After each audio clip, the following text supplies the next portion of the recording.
Suwa Production. Hello guys, in this video we will be discussing about the organ transplantation and therapeutic. Organ transplantation is often the only treatment for end-stage organ failure, such as liver and heart failure.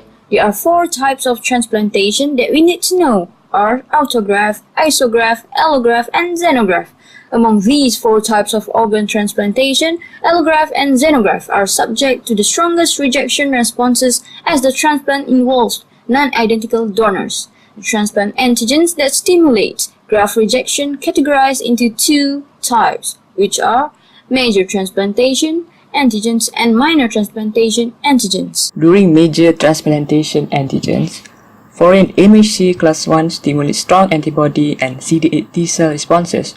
Foreign MHC class 2 stimulates CD4 T cells, promoting delayed type hypersensitivity responses. At the same time, CD4 T cells stimulate B cells, resulting in anti-graft antibody and CD8 T cell to kill the graft cells. During minor transplantation antigens, any protein for which the gene is polymorphic acts as a minor transplantation antigen. Surface protein stimulate antibody production, and internal protein can be presented by MHC class 1 to stimulate CD8 T cell responses. Protein that is taken up by dendritic cells can be processed and presented on MHC class 2 to stimulate CD4 T cells, which help for the antibody and CD8 T cell responses. Graft rejection can be categorized into 3 main types.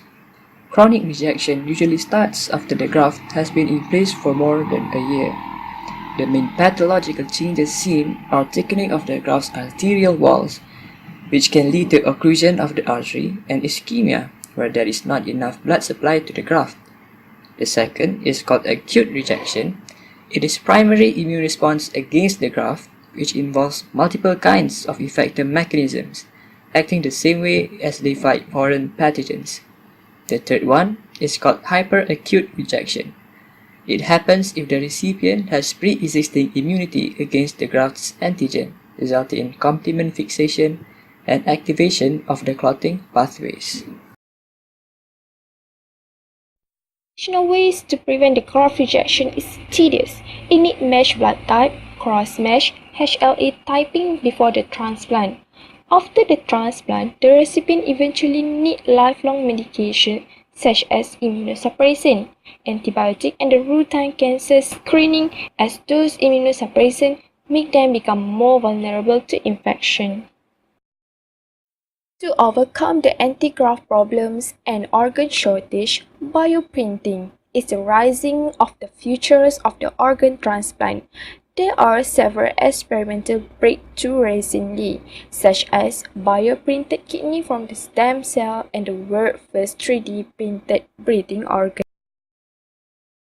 Bioprinting is a form of 3D printing that employs living cell or bioink as the printing material. To make a patient-specific organ for transplantations, the bioink is made up from the specific cell obtained from the target patient together with the collagen as adherent and for the scaffold building to build a target organ. There are various kinds of cells can be used to build different target organs, like BioLife 4D using white blood cells and reprogrammed into induced pluripotent stem cells and then specialized into cardiac cells. Other companies like TVido using skin cells to develop nipple reconstruction implants for breast cancer survivors. In short, bioprinting generates implants that grow from the patient body's own cell. The risk of rejection is far lower than traditional implant. Scientists believe the 3D bioprinting has huge potential, like for drug tests and disease studies without involvement of living models such as lab animals and humans. Researchers are still continuing to make 3D bioprinted organs functional.